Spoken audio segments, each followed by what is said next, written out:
I've really been getting into kneecap of the last few weeks, Matthew Yes. Alford. Yes. Really getting into them. I really like what they're doing Yes. musically. Yes. Really like what they're doing musically.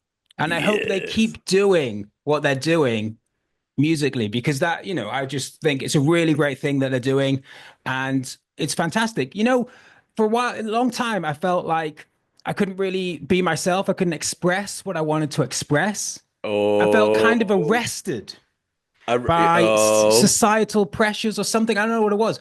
But then I Yeah. just started listening to Kneecap. I'm Yeah. like, these guys, what they're doing musically is really, really incredible. And it really speaks to me and how I see the world. And it kind of express, Okay. like sometimes you can't really express things in words because it's illegal, but you can express things through music. And what Yeah. Kneecap are doing is I'm not really a big fan of hip hop and I've not really listened to any of their music, but I Yeah. really like what they're doing musically. And I do hope they continue to do it. Newscum. Newscum. Newscum. News, scum, come. The big news is, of course, that Reform got the newest MP. Reform got their newest a bit. They did the They won the by-election for. by-election. Oh, I see. Yeah. Yeah. Well, I mean, Reform is a bit like I saw Nigel Farage say this morning that Reform is now the main opposition party. I was like, oh, what? Hang on. I'm sure he's saying this about 15 years ago. That, like he was the main opposition party. It's like, what? I thought they were about to become the goal. I thought he was about to become prime minister. Like, unless Nigel Farage becomes prime minister, I'm not that interested anymore. They keep being the second party or something. I don't know. I also thought that the Labour Party was going to completely collapse after 2019, but then they didn't because they build back better with Keir Starmer. And I thought that the Conservative Party was going to completely collapse after 2024, but they seem to be fine. I'm not It's sure they just are. well, but when have they actually been destroyed? When have any of these parties been destroyed by anything? So there's a massive crash in 2008, and I thought that everything was going to go completely Pete Tong or whatever the opposite of Pete Tong is. Pete Wright. I'm trying to think But of another 90s DJ that could possibly called be the called opposite. Pete. Called Pete. Pete What Wright. about Pete. Peter Andre? Yeah, it's all gone. I thought it was all going to go Peter Andre, but it's all gone Pete Tong. The it's all gone Andre Agassi. No, what am I talking about? But I keep thinking that there's going to be some kind of major disruption in British politics that isn't just everyone getting poorer, and it doesn't really happen. Ah, Like well, I know that that's a good. I know Jeremy got in, but Jeremy didn't get in. Jeremy became the leader of the shitty, pointless opposition. Nigel That Farage, little caveat without everybody else getting poorer. Yeah, not yeah, yeah. that's the one. You're going to see major disruptions. Absolutely. It's going to be crazy. Up's going to be down. Pete Tong's going to be Peter Andre, but everyone will continue to get poorer. That's the only thing that we can definitely guarantee. No, I think the Conservatives have collapsed to some degree. So if you look at the election results on the BBC page now, Reform having no seats, having not run in local elections, I guess, before this, have Yeah. 120 councillors from nothing. The Right, Conservatives are down to 48, having lost 95. right. Labour are down 30. The Liberal Democrats are up 12. The Lib Dems must be gutted because they're usually the party of despair. When this sort of situation, people aren't really happy with the government. They're still not ready to go back to the other party. That's usually when the Lib Dems mop up. Right. But you So look at the look at the Greens. So that everyone's like, well, we're looking at we're getting rid of the two-party systems. We've got independents, we've got Greens. The Greens have got two extra seats in this That's whole not election, very good. and the independents, which had nine, have Mm. gone down to zero. Oh no, they've gone down to nine. I think losing nine, they've halved. So Mm. it's like really, it's just the collapse of the Conservative Party and Reform. I mean, you've had the general election, and Collapse now of the you've got Conservative Party and the rise of reform. So again, like not yeah, much is sorry, and, happening. and then you've now got the local elections, and you've got the same thing happening. But it is, I mean, it is obviously affecting Labour. The council, sorry, the by-election being an obvious example of that. So that was a really solid seat for Labour until this election, till this battle. Now, obviously, by-elections aren't the same as real elections. It may go back to Labour, but it seems unlikely with that kind of swing.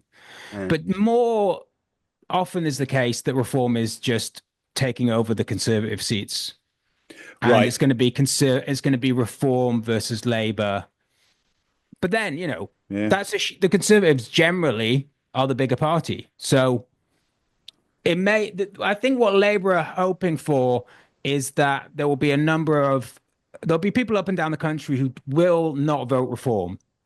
And come the crunch, general election, they will vote Labour to keep Reform out. Whereas if it had been Conservatives versus Labour, they'd vote Conservative. But they're just not because it's a bit more moderate. Yeah. It's not quite. They just don't believe in this country quite enough to vote Reform. And I think Labour are hoping for that. In certain seats, there'll be enough of those people so that Labour will take some of the seats that used to be Conservative strongholds. Certainly, sort of Remainery places like the south of England, home counties that generally were Tory through and through, but are not willing to go to Reform. And I think that's what the Lib Dems wanted at some point. But if Reform are going to be, you know, so big and such a threat, then people won't vote for Lib Dem. They'll want to have a Labour government. They'll want to have a right-wing Labour government. And that's basically what you get. You get basically Labour's become Tories, and instead of having a Labour Party versus the Tories, you've got a Tory party, and then you've got like an extra Tory party. If you're not satisfied with this Tory party, you can get the double. But yeah, I can't see how. I don't know. It's all at the top of the electoral system. I can't see how it's going to be an interesting leader. Maybe I'm so beaten down with Starmer's boringness that it's just an interesting hard leader. How do you mean? Well, like it'd at least be interesting if Nigel Farage became prime minister. But I see what you're saying. Yeah, you know what I'm I mean? not sure it would though. I think he's becoming increasingly boring, and that's why, like the Carl Benjamins of this world, they're becoming a bit despairing because they think he's becoming a centrist. He's trying to appeal to Tory moderates. It's like you know, it's like Animal Farm. Everything politics is always Animal Farm. That's people like say, no, it's about fascism. No, it's about Soviet Union.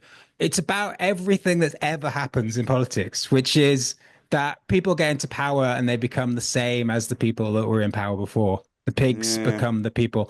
And I think Nigel Farage will increasingly become quite a boring figure who makes his policies more and more moderate. And I say moderate within the climate of where we are now, while Starmer makes his more and more extreme, and they will meet somewhere in the middle, which will be much more far right than where we were 10, 20 years ago. I mean, you look at sort of Ed Miliband.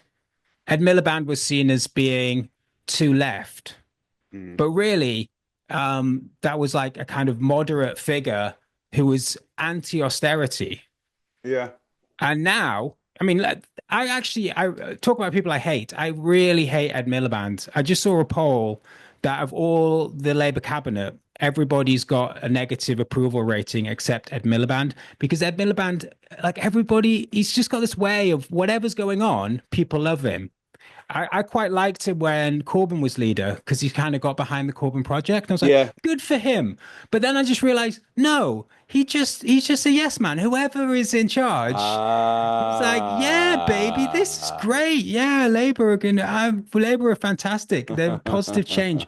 And yeah, I think that Ed Miliband, he's like probably the worst of the worst, because at least you know where you stand with someone like Keir Starmer. Whereas, do you? Yeah, on his face. No, that's not an incitement of violence. Oh, at least I'm just trying to get. I thought you were going to say sit. Oh, yeah, sit on his face. It's an incitement of something. If Keir Starmer's ever in Walthamstow, in the area, yeah. Take off that wedding ring, Starmer. Oh, Hey, Jesus. there's nothing wrong with that. What's this homophobia? It's not. It's just a bit imagining you. Oh, Oh, it's sorry. not Starman that disgusts you. It's me, is it? Great. Fine. All right. Well, imagine someone you find attractive sitting on Starmer's face. Oh, Jesus. I don't know. There's no combination that can I don't know. make Who'd you this all like? right. Rupert Lowe. Oh my word. Oh no.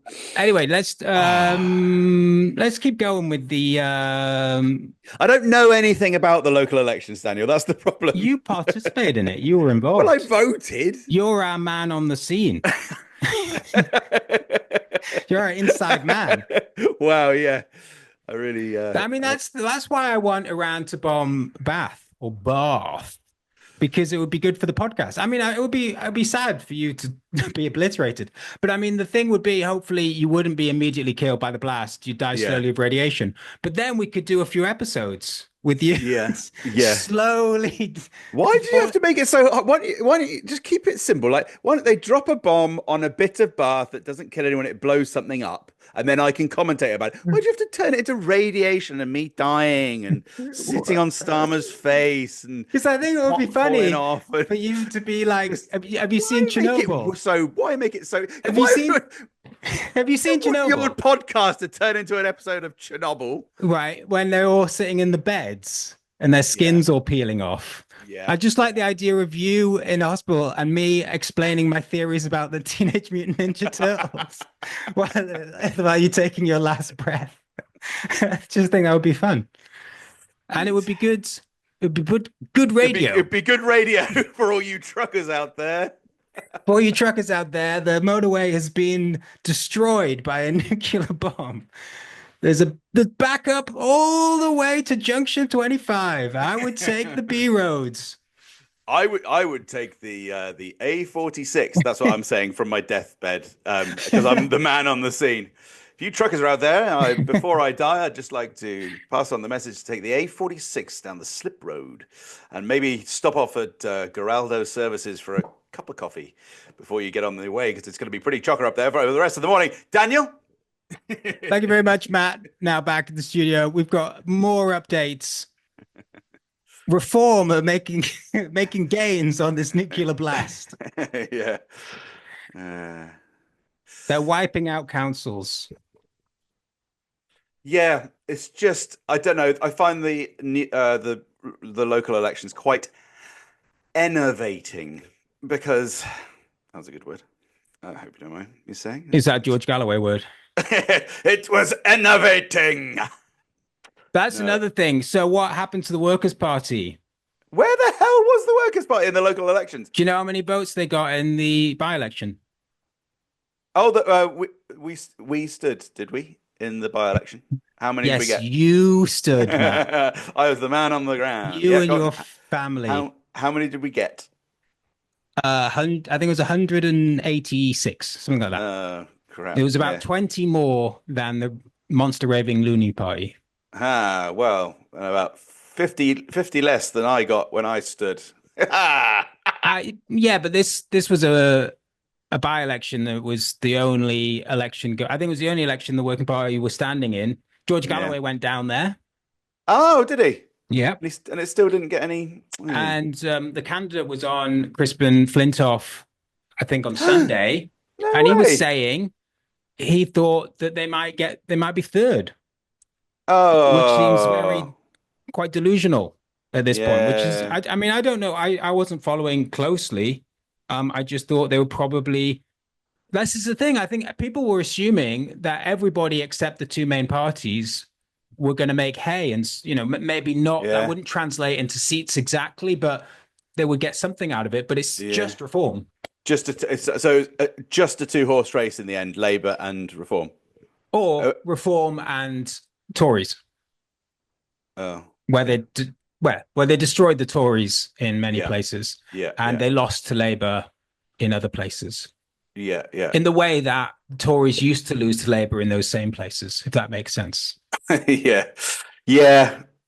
It's I don't know. What do we want to happen again? Do we want Jeremy Corbyn to come back? Yeah, we want Jeremy Corbyn to start a new party. The local elections party. Yes. It's the kind of thing, Jeremy, you'd do, isn't it, Jeremy? Be like, well, I could try and become prime minister, or why don't we let's come up with here's a I new mean, wheeze. it's We very, only stand in a third of the local elections party. it's very sad that there is only one decent candidate for anything in this country, and he's a very old man, and he's already an MP. So basically, there's no point in voting for anyone in any elections. Yeah. But you are wrong because there is George Galloway, but you'd never like George Galloway. Imagine not liking George Galloway. Here, how about we What's wrong clone with you? we clone Jeremy Corbyn and he sits on George Galloway's face. Oh, okay. George Galloway. You are a horrible George Galloway presenter. then controls Jeremy Corbyn. He like speaks into his arse, and that then like vibrates up and then controls what Jeremy Corbyn is saying. This is what you want, because then people will listen because it's nice, friendly Jeremy Corbyn speaking. But then they'll start using weird words in a Scottish accent. Jeremy Corbyn's very plain speaking. He doesn't use fancy words. That's the problem with George Galloway, is he wants to be like the common man, but he can't help himself. He's too clever. He's too... No, that's not what I'm saying. Just because you don't like George Galloway. I don't like George Galloway. No one likes George Galloway. Well, I mean, his party got 180 votes. It's not good enough. Yeah, it's not good. So yeah, there's no. I mean, I think to be fair, I think the issue, just right now, off the top of my head, having not really looked into this at all, I think the issue with the Workers' Party is that it's very much like it's trying to have a mass appeal on sort of cultural things, but it's kind of missing the mark because immigration is the only thing, and anti-Muslim being the main thing about immigration. And George Galloway is not anti-Muslim in the way that to get that kind of vote, he is looking at other kind of family value issues that really are not what's driving this. The second thing being that the main appeal of that really actually comes from people that are more interested in what's going on in the Middle East, in Gaza. And so unless you have a big Muslim population, then you're not, because the sort of people that would be interested in that who are not Muslims, and a lot of Muslims as well. I'm not saying that all Muslims are the same. I'm saying all white people are the same. But if you're a white lefty, then you're not likely to be interested in George Galloway.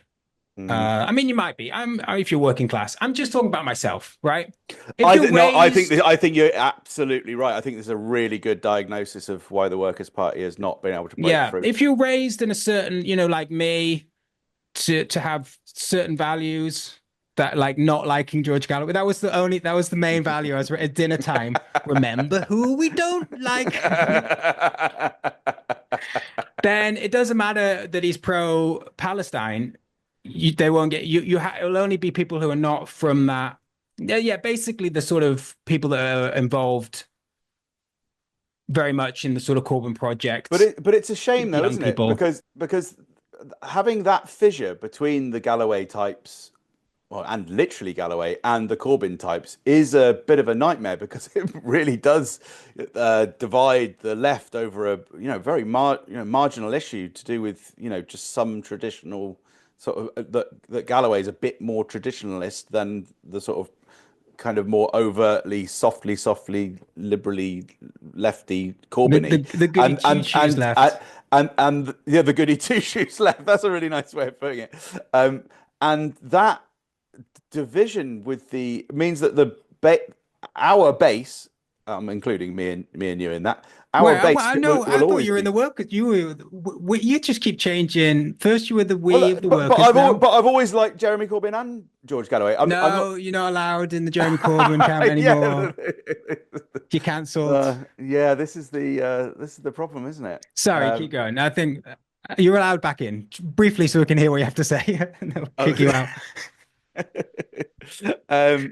Yes. Oh God. I think I've said it, but I think what I'd add to what you've said is that your diagnosis of the left situation is excellent there, and it's correct. But I do think that that's a much wider problem. That means you can never really have a very good broad-based left-wing movement if people are always hung up on those kind of things.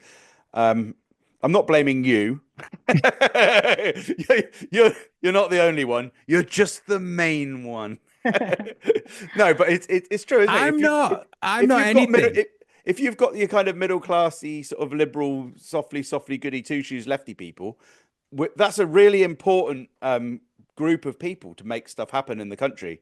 But if they're not going to embrace any, if they won't, I don't know, if they can't ally with the Galloway types, you've just chopped chopped the support in half. And I think that is why Galloway probably was so successful in very isolated, very specific areas. I think 3 different areas, isn't it? With I believe with large Muslim populations. Although I think that there were also a lot of students who voted for him as well in those places. It was young people as well. Yeah, naive students. They hadn't been taught the ways of hating Galloway. They need to all come around to your house. You get involved in politics, and you're like, this George Galloway person sounds all right. And then you go to World Transformed, they're like, no, come with us. Yeah. Yes, well, that's probably is what happened. Isn't it? World Transforms that big conference. The have you ever been? The annual. Yeah, well, it sounds like it. I've never been there. Have you ever been the man on the ground at the World Transformed? I have been to World Transformed a number of times. I went to the very first World Transformed. I was one of the people that put in the anti-Galloway clause that everything must be the anti-Galloway bill back. This is what links. This is the glue. But you see, I mean, sometimes it seems like it is. The World Transformed is also something that has faded from glory. Not saying that Galloway has. Never would say that. But it was an interesting idea. It still is, in theory. And it was a kind of, well, I wouldn't say counter, but like a parallel conference that they would have during the Labour conference when Corbyn was leader. That's when it was set up. Because conference itself was so hostile to its own leadership at the time that there was all of these people coming to wherever it was, Liverpool or Brighton, wherever they were holding it, who wanted to be involved. Maybe they were actually delegates, but normally they're just people that wanted to show their, like generally with Corbyn, what you've got is, this is just the metaphor that sums up the Corbyn leadership. Is Corbyn is inside a room with a bunch of twats talking absolute nonsense, and everybody in there wants to kill him. And then outside that room in a park nearby, hundreds of thousands of people screaming Jeremy Corbyn's name. Amazing. And they have absolutely no power or control over what's going on. Wow, what a great image. Yeah. The second great image from today's discussion. You're being very kind, Matt. I feel like you're lulling me. You're doing some more Douglas Murray-esque. You're such an evil, manipulative man with the way that you sort of like sucker me in, and then you're going to ask me a direct question. Not one of those direct questions that you don't. Yeah, like what did you have for dinner last night? Well, I almost did it then, didn't I? World Transformed Conference. Have you ever been? Oh yeah, that's the thing. Starmer didn't go to Runcorn. So that might be why he mucked up. I mean, you never know. For all you truckers out there, Runcorn was the by-election that has just happened that I barely know anything about. No truckers listen to this. Oh. It's not long enough for one. We have to do 3 hours. Don't worry, guys. This is going to be a really long one. But they lost by 6 votes. There was a recount. They did a whole. Oh, yes. Yeah. So I don't know. Starmer turning up. I mean, they might have lost by thousands of votes if he had turned up. But it may have made the difference. But Starmer, he smells losers. He's a bit like Trump in that way. He just cannot stand losers. I don't know if you remember the smelling losers. Why would you want to smell a loser? Well, what I'm saying is he can smell a loser. Yeah. He's got a special smell for losers. It's not. Yeah. It's not a habit. No, it's a skill rather than a hobby. It's an annoyance. I smell losers. He's surrounded by losers all the time, and it's just he's constantly having to hold his nose. But yeah, I wonder if he'd gone, what difference that would have made. But I guess Andor season 2's come out, so he's got his hands full. What's Andor? Is that to do with the Ewoks? I reckon at some point over the past 3 or 4 years, I've just totally lost touch with the youth. This is a great. I mean, it's good to do a podcast with you because haven't it's got a like fucking clue lowest what's common going on. denominator. Like, if Matt Alford is following what's happening, then there's no excuse for the listener. Oh, dear. What else should we talk about? Let's move on from local election bullshit because it is bullshit, isn't it? No one will even remember anything that happened in about 4 months. I wonder if you can just like play this at 2 times speed when you put it out, so that the truckers are like, because else it's waffling. That makes it quicker. It makes it quick. Oh, half speed is what I mean. Yeah, sorry, I'm not down with the kids. Okay, right. What's next? What's that next up on the agenda? Yeah, the agenda, right? Yeah. Well, did you get the minutes done? I did get the minutes done, but they are being typed up by our secretary. Oh, great! We got a new Beryl. employee, Beryl. Yeah, got a new employee, Beryl. Great. If anything goes wrong, we can blame it all on Beryl. Yeah. Well, she's pretty infirm. Can't wait to throw Beryl under the bus. Yeah. Well, yeah. I mean, like obviously she's great, but you know. Yes, well, I 100% as leader. I 100% stand with Beryl. 24 hours later, Beryl is out on her ass. Yeah, like what just happened in the Trump administration to Walt. Oh man, yeah, I can't. There's too much going on in the Trump administration. It reminds me of like it's sort of Marvel towards the end.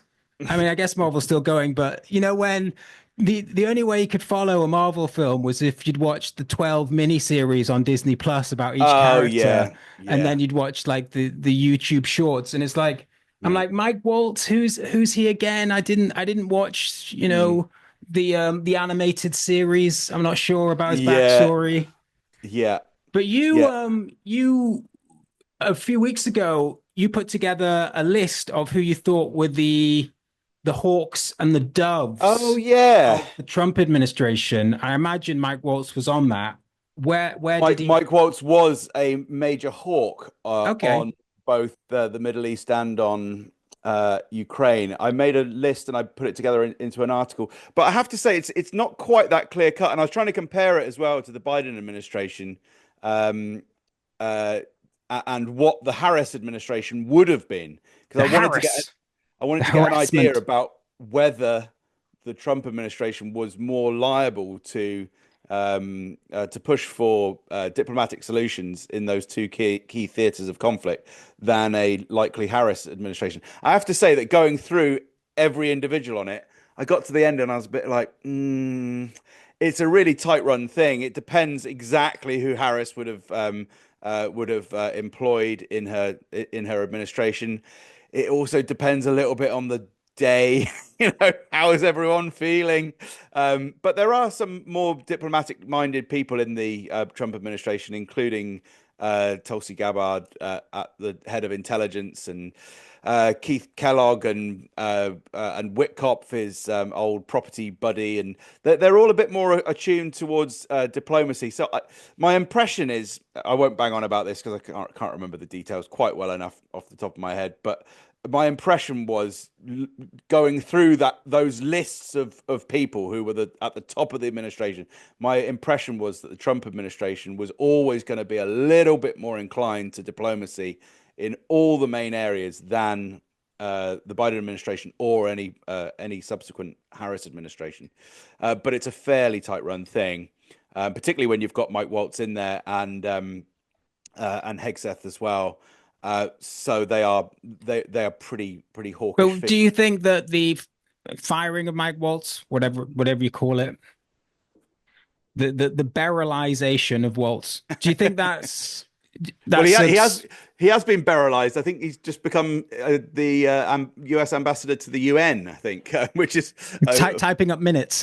Yeah, exactly. Yeah, pretty big step downwards, I imagine. So, is that a good sign or a bad sign for the end of the world? My guess. If you're a betting man, if you have already bet quite a lot of money that the world would end in the middle of May, just out of I would say stubbornness because someone on a podcast said that it wouldn't. I'd say it's a good thing that Waltz has gone, probably. Okay. There was also an element of competency about Waltz as well, which was a kind of, to me, I think is always a bit of a side issue compared to, how much of an absolute nightmare ideological lunatic you are. But I don't think he was a very competent figure because he just didn't have any policy experience, and he was a talking head on Fox News, and there are a lot of people, including people at the grey zone like Max Blumenthal, were saying it wasn't just an ideological issue that meant that we didn't like them. It was like, Jesus, okay, wherever you are on the spectrum, you're not gonna like this. So I think he probably did have to go to the UN. So how did he rise? Go and work at the highest level at the UN. How did he get the gig in the first place? Well, I think that Donald Trump was channel surfing and just liked that he was a hawkish talking head on Fox. The cut of his jib. Would you, if Donald Trump was podcast surfing, for example, and he came when across when he's driving that truck like Yeah. he did at the end of the election. Hey, what's this shit on and the he- radio? and he- would you work for the Trump administration, Matt Alford, if it meant that you could do it from home in Bath? Well, I need some work at some point. I'm like, that would be amazing. I'd definitely take any job that anyone gives me. Like, my hours are shite. I think I was just thinking though. I'd work for Keir Starmer. Oh, I'd work as Keir Starmer's kisser. bum fluffer. I was thinking that's when it's bad, is when you can vote on the end of the world at Ladbrokes. But you can't even. No, vote I on looked it yet. up, and you can't. Yeah. You can never do it. I thought that you might be able What to do you mean? vote You mean never? for- You can do it when the odds when there's something to bet on. But for now, I just don't think there's anything there. Yeah, but I did look it up in November when I was particularly worried. I was like, I'm gonna get a few quid here. Like, there's Might gonna be as a well nuclear make the weapon best that's of a gonna bad go off. situation. What is literally like? What is the bet? The end? Like, what's the technical specification? How much of the world has to I be didn't destroyed? want that. No, I wanted to make some money. I didn't want to faff around. I didn't want to be like the end of the world. I was just like, a nuclear bomb's going to go off. Okay. And I was like, little do they know that will lead to the chain reaction that will destroy everything. But at one point, it did get to 33-1 that a nuclear bomb was going to go off in the next 12 months. This was when I stood for election with the Workers' Party in Bath last summer. Part of the reason for that was that that Ladbrokes, or wherever it was, couple of betting companies had put out odds saying we're giving 33-1, and at one point it was even, I think, 25-1, according to one of the, I can't remember what it was, like a news, I think it was one of the tabloid newspapers, that a nuclear weapon would go off in the next year. That year period is about to come off now. Going through the data on that? That's the job you should have, because you do that anyway. You should be Well, Ladbrokes' nuclear bomb Yeah. odds maker. Yeah, well, I mean, part of that's just I don't know if I'd have the maths for that.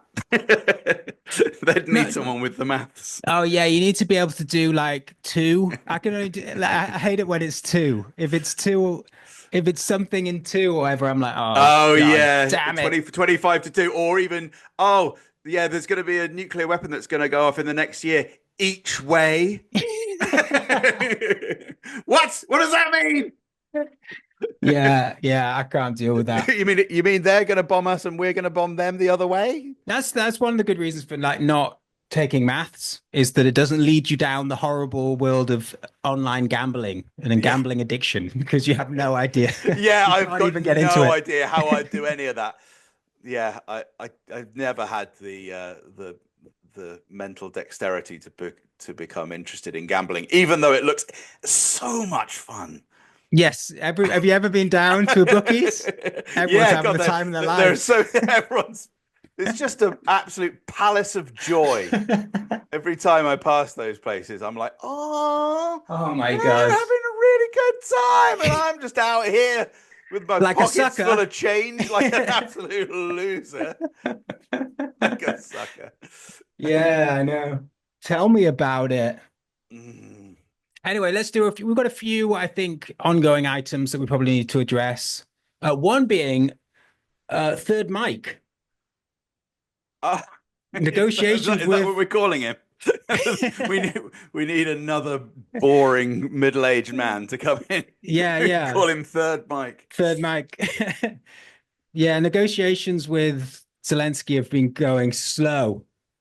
What, to get him on our podcast? Yeah, he keeps changing his ideas about his like slippery customer, I'd say. Say if he comes on our podcast, We'll tell give him him some that minerals. we'll let him keep you Crimea.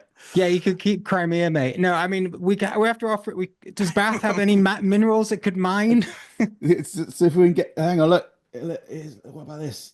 Oh, look at that! Oh, look at that, Mr. Zelensky! Look at Shiny. that nice shiny bottle top. You have all these minerals if you come on our podcast. Recycled steel. That's the other thing. British steel, eh? Oh no, is this another news story I've not properly followed? I did see that there's a furnace that almost went out in Britain, and it was our last furnace. Is this the one you're talking about? Yeah, and then but it's the only one. Eventually, someone found just enough coal to keep the furnace just burning. Yeah. Like, how shit is this? And they're making like one penknife a year.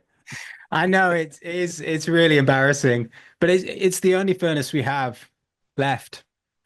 And apparently, once these furnaces go out, they can never. It's like the pyramids; no one knows how they started, and if they go out, you can never start them again. You can't start a pyramid again if it goes out. Well, have you tried shit, starting a pyramid? They've been parked in Egypt for years. Can't get them out there. Oh fuck! That pyramid's just gone out.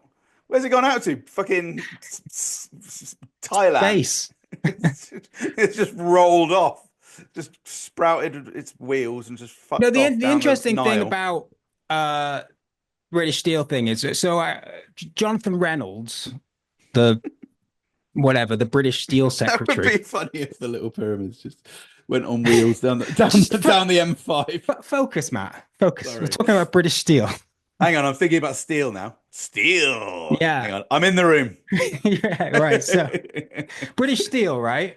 Yeah. There is only one furnace left in the country, Yeah. and it's owned by, well, it was until very recently owned by a Chinese company. Right. And the Chinese company didn't want to own it anymore because it's complete waste of time Complete making waste of steel in time. this country. Yeah. And they were like, why don't you want to own it? Are you trying to sabotage British industry? Is China trying to Yeah. sabotage British industry? Is that the problem? Is that Yeah. what I think has happened over the last 30 years? It's like, Yeah. look, China came in and we tried our best with you fucking people. It's not worked. So we're leaving. But basically what they did was they had an emergency meeting of Parliament on Saturday so that they could, and it's very careful, we have to be very careful with your language here, they would not nationalize it. They would pay all the money that you would pay to nationalize it. Mm. And no one owns it now, and it's now under the remit of the British government. And the British taxpayer is paying the wages of people that live here and paying all the losses. It's a loss making. It's a loss leader. So why have they done that? Just for image, just to say that they've still got a steel industry? Well, they didn't nationalize it because they're not ideologically. No, I understand that they don't want to use the word nationalize, they but are going to nationalize it in a few weeks or months anyway. right. Oh, It's okay. almost inevitable, but they're just really, really trying to put their foot down and, like, for as long as they can, try not to nationalize it. So they did this kind of emergency fudge. It was like 2 weeks ago. I like how they don't nationalize it, but it has actually been owned by the nation of China. Like we allow any kind of nationalizing as long as It was owned by a by Chinese China. company. It wasn't owned, but they would say that, yes, exactly that. it is kind of the same. But they say, well, what happened under Xi recently, whenever he came in, like 5-10 years ago, was like they had this new agreement that all Chinese companies have to work basically with the Chinese security intelligence state apparatus thing. Yeah. And this kind of made everyone shit their pants about Huawei or whatever in America. Yeah, And it's yeah, like yeah. that happens like they openly state it. If you Yeah. read the Twitter files or anything like that, US intelligence is arse cheeks deep. It's got its arse all over the face of Twitter and everything. I was trying to make Wow. a metaphor back to a callback. It didn't work. Just let's move on. And yeah, I don't think there's anything particularly unique about the Chinese government's relationship with its massive corporations. I mean, Yeah. they're talking about like, oh no, the Chinese state has some kind of intelligence sharing relationship with its steel industry. And then their argument in the UK for why we have to have a steel industry is because of national defense. Every country must be able to make their own steel. Yeah, And we're yeah. basically going to nationalize it. So it's Yeah. one of those things where they just can't see that it's a mirror image of, except Yeah. they're doing it better and actually functions. Yeah, it's also kind of ridiculous, isn't it? Like we keep getting told by heads of intelligence and whatnot that we need to increase the amount of defense spending. But even if you agree with that, the whole manufacturing base has just been absolutely decimated over 50 years. We don't have the ability to turn our economy into that kind of militarized economy, even if we needed to do so. So increasing it by 1.5% or something, it's just so tokenistic and absolutely, utterly pointless, except for to enrich and empower those crazy voices who want to poke their militarized nuclear nose into other people's Stick their nuclear arses on the faces of Yeah, your metaphor's working now. something of government money. Yeah, It works. we should be like sort of like anti-Starmer, like do cartoons and We should be satire. anti-Starmer. Let's not say anything on this podcast. Yeah, Let's agree things before. we could be like you've got the missile. You've got the arse of a missile on that kind of thing. You've got the arse of a missile. Your arse is like a fucking Your ass is like a hypersonic missile, mate. Yeah, well, I mean, this is so. For some reason, what is unquestioned is that you have to be able to make virgin steel in your own country in order to be like a G7 proper country. And it's like, I don't think every G7 country does that anyway. And everything else about the British military is completely compromised by the US. So can we not just accept that we get a steel from the US, from Daddy? Yeah. Like, why do we have to pretend that this is the one thing that we have to have? The UK is a US proxy state. At least, the very least, we don't have to make our own steel. It's like they'll mash up the food for us. Like we don't have to. We'd get the worst of both worlds, where we're pretending that we're like a big boy that can look after ourselves. Yeah. And none of the benefits of that. Do you know what the downsides. I just saw this morning, I was watching, it was Tucker Carlson speaks to Matt Walsh. I'm just checking. Yeah, it was Matt Walsh. Oh, yeah. And it's a similar thing that Matt Walsh was making the argument that if you can't look after yourself as a country, you just don't deserve to exist. I was like, that's every country. I think what he was referring to, he was talking about it's every country except the US. Except for the US. And maybe China. Yeah. And Russia. Yeah.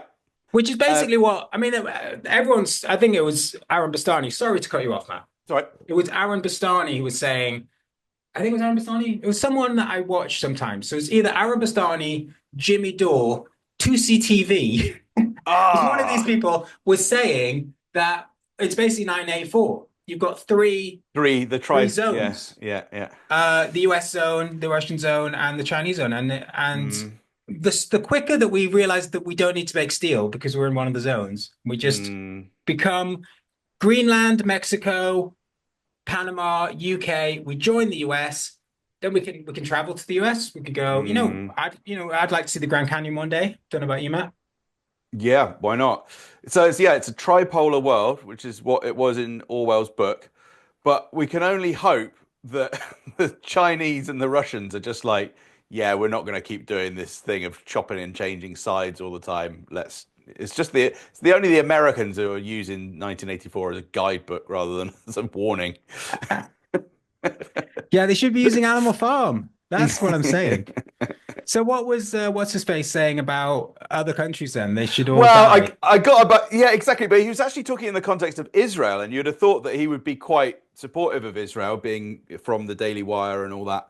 But Yeah, Daily Wire's having some problems here with I think some of their there's mainstays. some division, isn't there? And that's what happened with Candace Owens, and I'm not sure who else. But Well, but she left. But I mean, does Matt Walsh know who fucking pays his arse cheeks? Because it's the fucking Israeli lobby. well, he was actually making a kind of, it was a bit of a mad argument because first of all, it's quite a mad argument, I think, to say countries don't deserve to exist if they can't look after themselves, because that's all of them. But then he was also saying Israel can look after itself. It's just that we shouldn't be helping it. So he was kind of saying But Israel should just get on with it.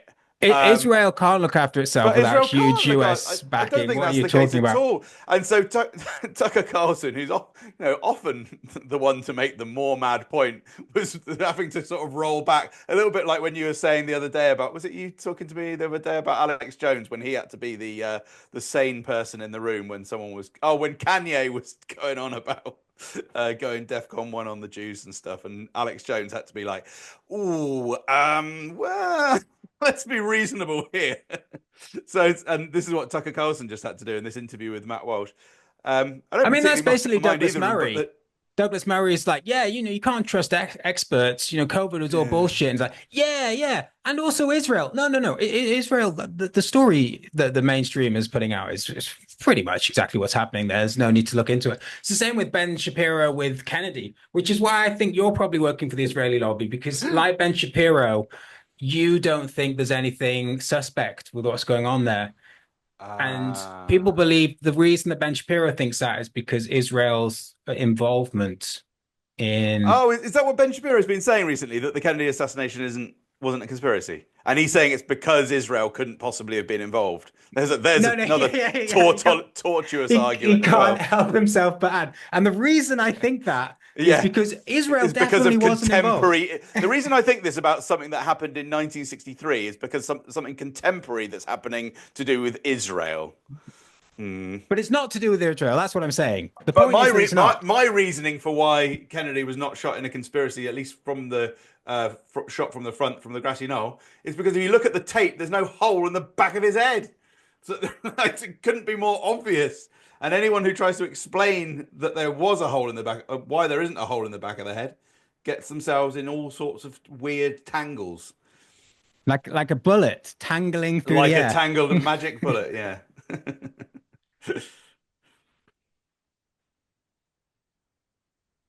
Were we talking about British Steel? I felt like I had a point to make there. Yeah, where did that end up? The point being, You just find that really boring, don't you? You just can't wait to get off the subject of British Steel. You've got no interest in the industrial base in the heartland of this country. Oh, well, yeah, I do. I'm really interested in the industrial heartland Oh, base of our I'm country. sorry I misjudged you. Right, so Yeah, let's get back to it. Let's do a deep dive as ChatGPT. I'm just gonna look. I read about the. I sat through. I had to read loads of Guardian articles and shit because I was thinking I want to be informed. You want to be as informed as I am? I feel like I haven't read anything in preparation for this. Well, I knew that, so I had to double. I had to cover for both of us. So you read twice as much useless shit in the fucking paper. Well, this is another thing. So I wanted to say, obviously, as always, I denounce and disavow everything that was said on the last podcast, but not only because it was wrong, and it was, and I've learned and I've grown, and I realized that I was misinforming everybody. Not only that reason, but also the last episode was a bit shit, and I was like, I need, and Matt Alford is definitely not going to do anything about that. I need to read some more about the news and make sure that I have something to say on the next podcast. And so I thought, we'll do a little kind of Newscum rebrand or let's do a Newscum rebrand. In fact, relaunch, I just realized refangle of the Newscum brand. And I wanted to come up with a few pledges that we could make to the audience. Have you got a pen? Are you getting this Hi, down? audience. Yeah, I've got a pen out. I want this in the minutes, Matt, for next time. This is important stuff. Got it. Okay. Do I need a piece of paper? Or do Well, I you just need a write it pen? on your arm. I don't care. Yeah, I'll write it on this old chemist bag. So we got some pledges. First one is we've got to root out anti-Semitism by its roots. Ah, that's a good one. Yeah. Okay, that's number one. Because I think I haven't noticed any anti-Semitism really in the podcast, if I'm honest. But I think that's because I've not been paying attention enough. Right. And that's part of the problem, right? Okay, good. Because there's always anti-Semitism, Matt. Yes. So Yeah, well, if you there's can't a see star it, on your hat. oh right, shit. Yeah, that's There true. you go. So what are you saying that is? Well, that's good, isn't it? That's fighting anti-Semitism. I don't know, but I think we need an investigation. I'm gonna suspend myself. Okay, Something yeah. that even Keir Starmer wouldn't do. I'm gonna suspend myself until this is sorted out. Yeah. Investigate yourself. Investigate me. I'll have an independent investigation inquiry into myself. We'll find out what's going on with this hat. Yeah. Okay. All right, Next, second one next is one. unity. Unity. Yes. Yeah. Got it. And we'll probably need about 4 or 5 others. So get on with that. And then break. Beryl, do you hear that? Unity. And each pledge. Unity. Oh, fucking hate. I hate Beryl so much. That fucking bitch does not listen. Unity, Beryl. Fucking. So we need about each pledge is going to go down. We'll have like 5 missions. Yeah. And then each mission will have about 7 or 8 milestones. Ah, excellent. Missions and milestones. Perfect. Yeah. So get all that. So you need to get your microphone as well. You need the mic. Oh, yeah. Yeah, pen in one hand, microphone in the other. Uh-huh. That's how it goes. So what I'd like by next, I want to say next week, but that might be wishful thinking. By the next episode, I would like all of that done. And like snazzy, just off-label red.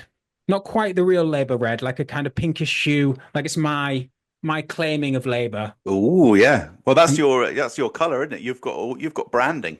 Yeah, but the complaints on the plate color, I stole that from Keir Starmer's initial shit that he did when he was running for leader. Yeah, his bump. Okay, other things. What else do we have to talk about? Oh yeah, levies. You asked me what a levy was. Found out what it was. Okay. Great. That's brilliant. And what else?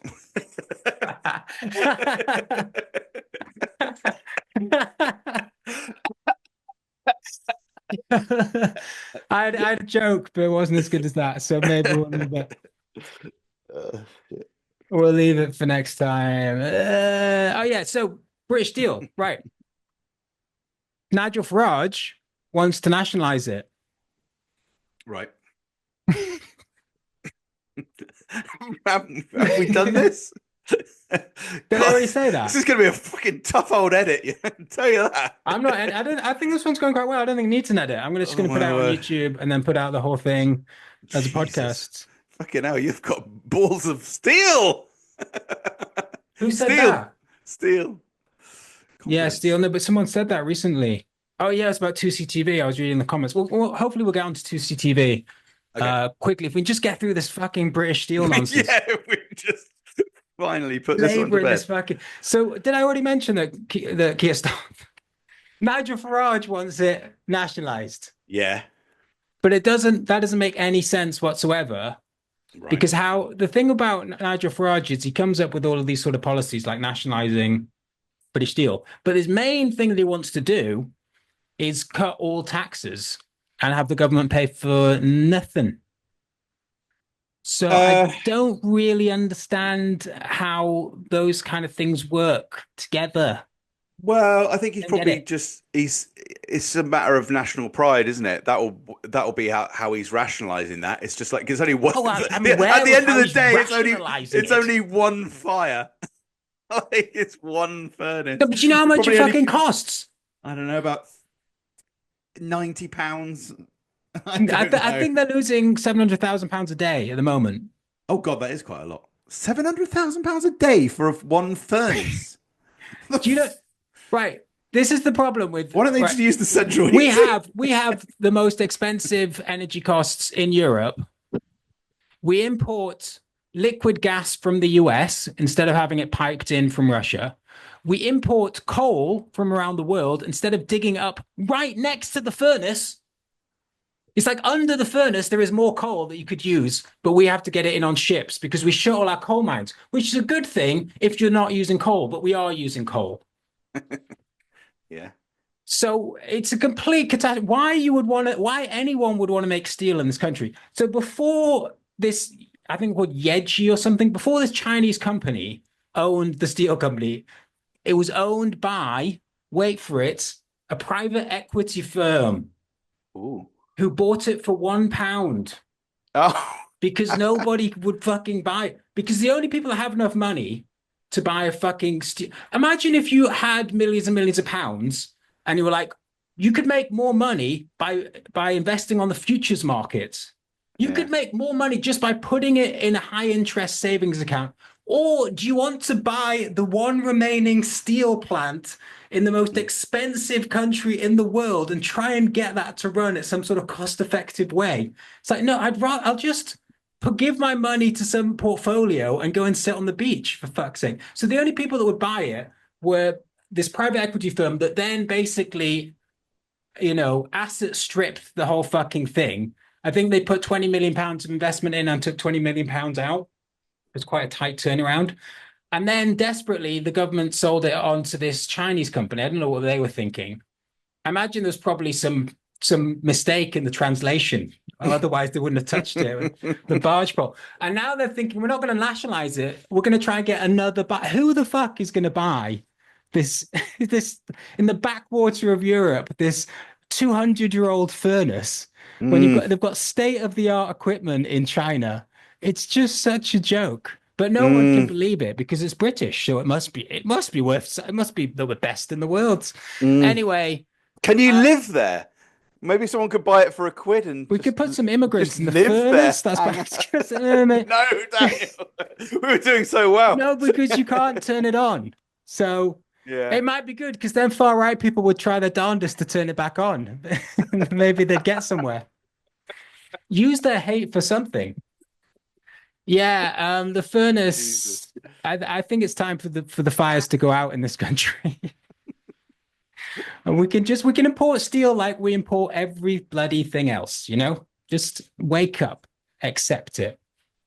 But I just want to talk about Nigel Farage and his crazy ideas about nationalization, because if Nigel Farage does become leader, it seems like there'll be even less money than there is now. Because what I wanted to talk about, and I haven't been timing it, so I don't know how long we've been going, but I really wanted to get into that Nondom article. Oh, Christ, yeah. Tell me about that. With pleasure, Matt. I'm so glad. I've been preparing for this podcast all my life. You're such a good but not hype so man much for over the this last whole week. thing. I'd like you. I'll be What singing is like that? The non-doms? yeah. I think we should release a hip hop song, like Kneecap, and Yeah. I'll do the lyrics, and you'll be my hype man in the background, and you'll just go, yes, tell me about that. Yes, explain further. Please give me more details. Continue. I'm what we enjoying talk- this information about you and your family. Tell me more about the other rappers that you dislike. Tell me how you are better. You are superior to the other rappers. Oh, now I have a query. Do you carry a weapon?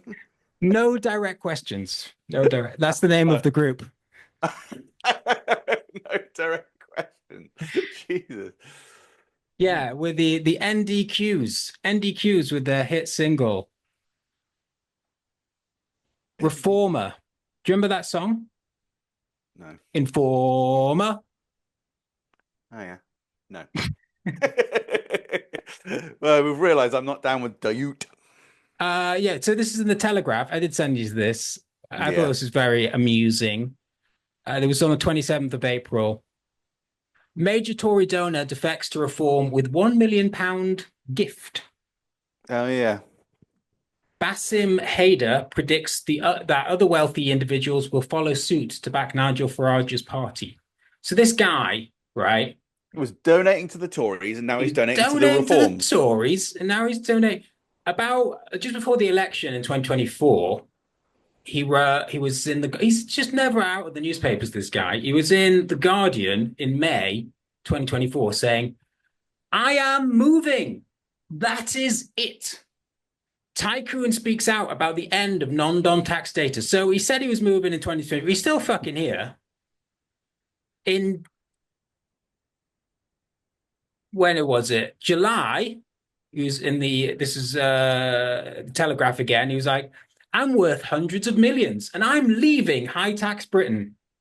And now he's writing again, still in the UK. He hasn't left. And he's threatening to leave still.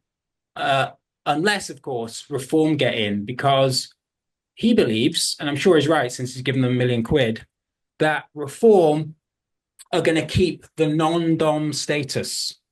So the non-dom issue goes back a long way, the controversy around it. The Tories finally decided, I think under Sunak, to get rid of it.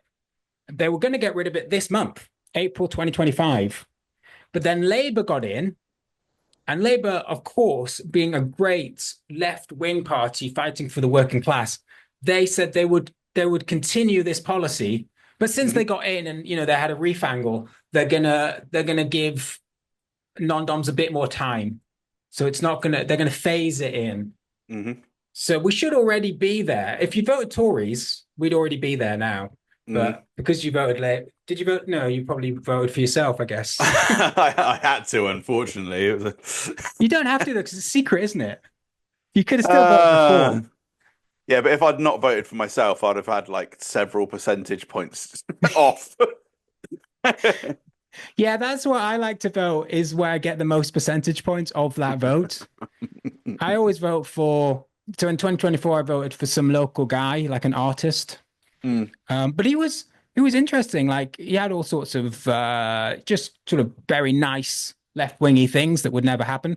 But he was also very, very pro-Palestine. And also, he was really clued up on weaponization of anti-Semitism in the Labour Party. I was like, pretty good. Pretty good. Sounds like a certain young man doing a certain podcast. No, it wasn't for a me. certain bunch of truckers. I did not. I would never run for anything. I mean, kudos to you for running. I could not do that. Yeah, it's just fucking. Yeah, I mean, I say kudos to you. I'm like, actually, no. What a fucking stupid thing to do. I would never be so ridiculous. So anyway, back to this article. One of the Conservatives' biggest donors of recent times has defected to Reform UK and pledged £1 million to help Nigel Farage bring the country back to its glory. I think that's a weird quote. Bring it back to its glory. Days. Yeah, I feel like it's missing. Bassem Haider, who gave the Tories more than £700,000 during Rishi Sunak's premiership, resigned his membership earlier this year, saying the party had lost its way. The technology billionaire said he was convinced that Mr. Farage could become the next prime minister. He has already given the party more than £200,000 ahead of next week's local election, the one just gone. That's not in the article. Likely to be the biggest single donation to any party during the campaign. That's the thing. I mean, if Reform are getting this kind of money, then they're basically are the Tories. I mean, that was a secret weapon. He told the Telegraph, I've always been pro-business. And I always supported parties that supported businesses. The Conservative Party stopped listening. And for me, I had to go with the party that I believed can actually reset and change the status quo in the UK. And that is the Revenge Party. Yeah. Well, one day. I think we have to, as far as the Revenge Party goes, we have to wait for Reform to fall on its arse and fail in power. Cold. Yeah, and then we'll come through. Maybe you should make an alliance with the revitalized party. There'll be no alliances. No alliances. Mr. Hayden lost patience with the Tories over their manifesto pledge last year. Abolish non-dom tax status, a policy that mirrored Labour's plans, and he said went against everything the party should stand for. So this guy, he's given lots of money to political parties. He's a non-dom. He doesn't want to pay taxes in this country. So where does he sort of officially live? No direct questions. On the high seas. No questions. Thank you. Do you like the wind? It doesn't actually say where his tax status is domicile. It doesn't say where that is. But he's from Nigeria. I wonder how many people are non-doms. It's about 70,000. Well, it's quite a lot. Yeah. That's all like the rich people in Britain. Well, I saw a BBC stat on it. I think 3 out of 10 or something are over 5 million or something like that, pounds and whatever. People with over 5 million bucks. It might be over 5 million earnings, might not just be savings. Oh, I see, earnings a year. I don't even know, but 1 in 10, I think, it's under £100,000 a year in earnings or whatever. So it's the majority. It's the super rich, but there are a small amount of people who are not so rich but still use the system, because it depends on where you make your money. If you make your money outside the UK and you get taxed on it outside the UK, then you don't want to get double taxed when you bring it into the UK. Right. So there are all these people, 70,000 people who are really wealthy, and they are basically saying we don't live in Britain, so we don't have to pay taxes in Britain. Yeah. But they're also saying we don't really live anywhere else neither. Yeah, well, they're saying we don't live in Britain, but we will leave. Yeah, we will leave if you make us pay taxes. Oh, I can just go home. Go back to where you live. That would be good, wouldn't it, though, if you did go? Well, so how is all that rationalized in any sane way? Well, the idea is they're wealth creators, Matt, and we'll get into that in a second. But not their wealth is, they create wealth, but they don't get taxed on any of the wealth. No, but they're creating wealth. So, I mean, it's pathetic, right? Because the people that actually come out and talk about this stuff in the Telegraph, and I saw an LBC interview, are not even, sort of moderately wealthy in these circles. These are billionaires, multi-millionaires. And these are the people that come out and discuss this stuff. And their argument is always, well, I live in a castle, and so I employ 11 house slaves. It's like they're like, if they taxed me the way that they would do if I was a resident here, I'd be paying £50 million a year, and I'll just leave. And then you won't get the 11 salaries for these housemaids that I'm a wealth creator. Yeah. And it's like that's all that you bring to this country, is that you employ, 10 or 12 people to clean your house and drive the car. They don't run businesses or anything, even on the sort of really, really flimsy arguments that you would get from a sort of capitalist about being a wealth creator. They don't even do that. So you listen to this guy, right? This is Haider. Born in Nigeria to Lebanese parents, Mr. Haider, 54, moved in 2010 to the UK, where he has 3 children at school, as well as 2 grown-up children. The other thing, he has 3 wealth creators at school. The other thing is, like, if you were rich, you would think, like, the one great thing about being rich is you can kind of do what you want.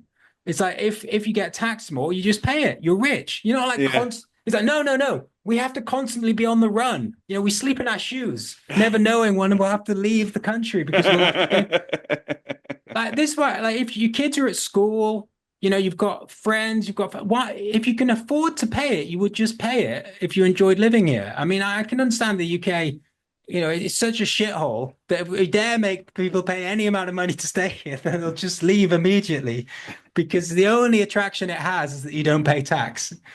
I mean, Daddy, why do we live in this hellhole?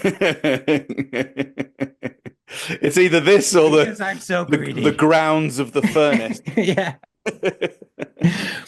So this he is now preparing to uproot, right? This is from this month. He was saying this. He was saying this fucking a year ago. He's now preparing to uproot his family and leave the country because of Labour's Nondom rules and the eye-watering inheritance taxes children would face if he died. He argued that Labour's crackdown on non-doms defies all logic because it would result in a net loss to the Treasury as 11,000 wealth creators packed up and moved abroad. In contrast, he said Mr. Farage was listening to the people. He was addressing their concerns. Right, watch how he changes the topic here. In contrast, he said Mr. Farage was listening to the people. He is addressing their concerns. He is talking about immigration in a way that no one has actually spoken about. He is willing to do things that I think that other parties aren't willing to do. No one's talking about immigration, but okay. Mr. Haider added, I believe he would reform tax. He would encourage investment, maybe come up with a new non-dom tax regime. So hopefully once he becomes prime minister, we're going to see the UK becoming great again. He's got a lot of Trump phrases as well. Asked if he was convinced Mr. Farage could make it to number 10, Mr. Haider replied, very convinced. He has all the cards. You have all the cards. Yeah, anyway, so Like what was I going to say? Yeah, man. so I want to tell you about Mr. Haider and his wealth creation.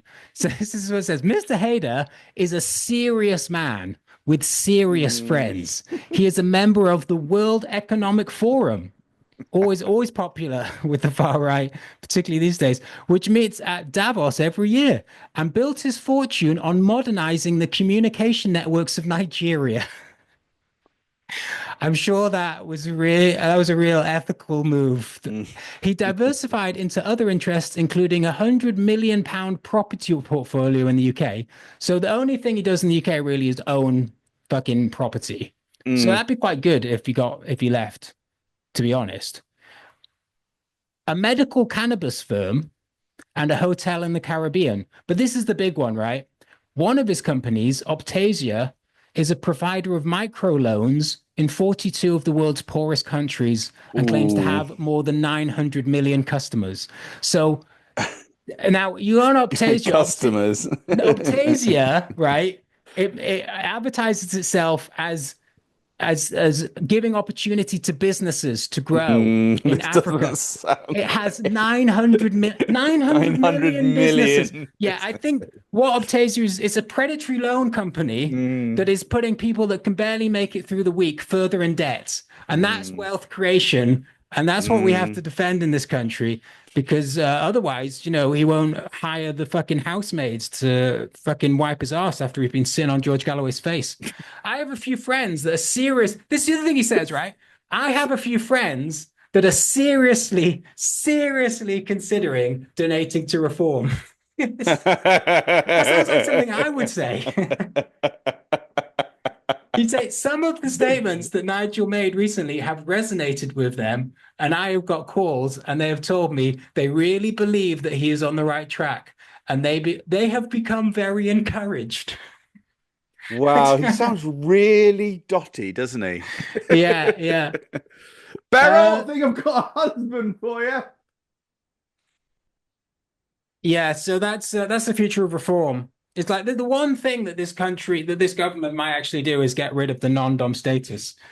And we're talking about we need change. This is that is a genuinely good thing that this might actually be one piece of change. And reform, basically, their only policy as far as the economics is concerned is that we're going to stop that. We're going to stop that little bit of change. Yeah. Well, that's good. I didn't realize that that was all coming about. That sounds like a really good policy. Sort that out. Well, it won't happen, because what will happen is Labour will just keep fudging it until next election, and then Reform will get in and abolish it. Anyway, have you been watching 2CTV? I watched a couple of things by 2CTV. Did you? Yeah. It really makes, I don't know, it makes you feel great that you're doing little bits, doing something for the podcast. Well, this was about a week ago, and I've totally forgotten it all. But this is the thing, right? Guess where Tusi was this week? Egypt. No. He decided France. to make a little trip, possibly based on the advice of someone. Oh, he went to Israel He did. on And the advice he of Dr. immediately Smorry. out the gate, he was like, all of the idiots who haven't been here, who don't know. It's, you've just arrived. I mean, that's I guess why you go, is so you can immediately turn around to the other passengers on the plane. Well, if you haven't been here, but to be fair to Tusi, he did go at the beginning, at the end of 2023. He has been before, Yeah. but I think I might do that every time I go anywhere. I think I might just brag every step that I take. I'll just like go to my haven't been this far up the I'll street. go to my local co-op and I'll be like, I've been. I know all about co-op. I've been. What, stopping the Into person from local entering? toilet. Like, Oh, you walk haven't into- been? Let me tell you about it. I know all about toilets. I've been. I've been to M&S. Now The I know Wild everything. Bean Cafe. I've been. Is that the one in the train stations? The Wild No, Bean it's Cafe? it's in the garages. Oh yes, that's what I'm thinking of. Yeah. I'm quite obsessed. I don't drive, so I don't have control of a car at any point. Yeah. And the people that drive me around, they're very kind The enough to drive me. The people that drive you around. The social You're like one of workers- these Nondoms. No, it's more like kind of help of the community. The social workers that drive me around to help me go to my my job interviews that I inevitably fail to get. They never stop at a Wild Bean Cafe. So I see them out the window. What is a Wild Bean Cafe, I wonder? I've never been inside one. Have you? I don't know. I mean, the biggest trip that I've done for several months now is the local Budgeons. So I think that might be next to a Wild Bean petrol station. If it's part of a garage, it may well be. Yeah, I believe so. But I'm too distracted by the sweets and chocks. That's very, very Alan Partridge. Yeah. The sweets and chocks. The chocks that you get in my local Budgeons. Yeah. Anyway, 2CTV. that was. Oh yeah. So It's not over yet, Matt. Stop trying to wrap it up. You disgust me. Yeah. Why are we talking about this fucking annoying loser? He's got 700. I mean, irritating. the irony of he's got 700,000 subscribers, Matt. He's a winner in anyone's books. Okay, good. Well done, 2C. Congratulations. And And that's a wrap. No. I wanted to say that what I was trying to get my head around what annoyed me about Tusi so much because, right, so I also found out he's Christian. Yeah. I Why is don't this know. bothering you so much? It's just an arsehole on the internet with a fucking No, view. right, because There's okay, a view that you don't like. Why have you latched on to this person who you no, don't I like? guess because I found myself watching a number of videos of his. So why I think why this do is you how- find it so alluring? This this is guy? no, I don't. Why This do you is why do you love this man? This is why content. This is why it's all bullshit, right? Well, this is what everybody does. I ended up watching a few videos, and then I was like, "Shit, we've got to do the podcast tomorrow."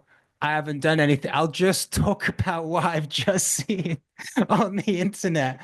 And I think that's mostly what happens. And if you're a big enough channel like Joe Rogan, it kind of shapes the political environment that you live in. Right, So Joe yeah. Rogan's like listens to a podcast from some nutter and he's like, shit, we'll have a guest for tomorrow. Let's invite that person. He invites that person. Trump ends up listening to it. And the whole of American foreign policy is dictated on the fact that, you know, Joe Rogan left the YouTube autoplay on and it ended up on something. But Tusi, so the thing with Tusi, right, is he comes to this country, which I am all for.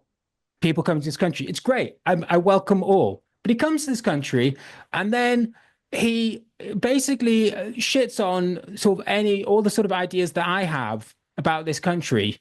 And I guess sort of sees my idea about what Britain is as not being very British, which Right. again, I'm not too fussed about, to be honest. But then there's another thing, which is being born in this country doesn't even make you British. So now I'm like, am I going to get kicked out of, because I mean, I don't want to get kicked out of this country because I don't really have anywhere to go. I don't speak Rwandan, or I'm really worried that this is the like 2C is more British than me in Mm, this kind of world.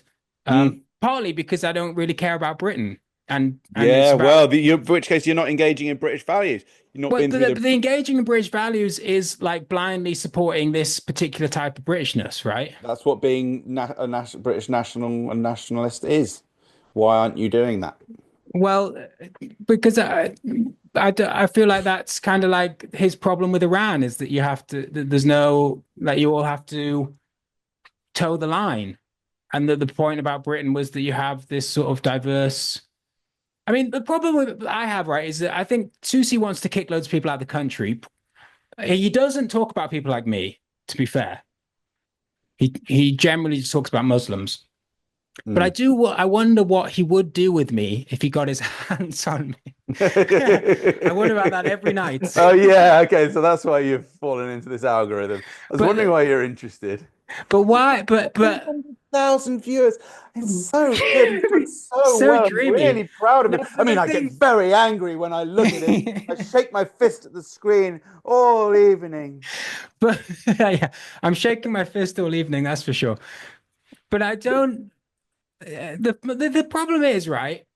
What That- the problem is that you're left wing, and that means you don't believe in the country, and you're worried that you're going to get booted out because you're not left. You're too weak and not strong enough. But he's relying. Yeah, And he is. Tusi is.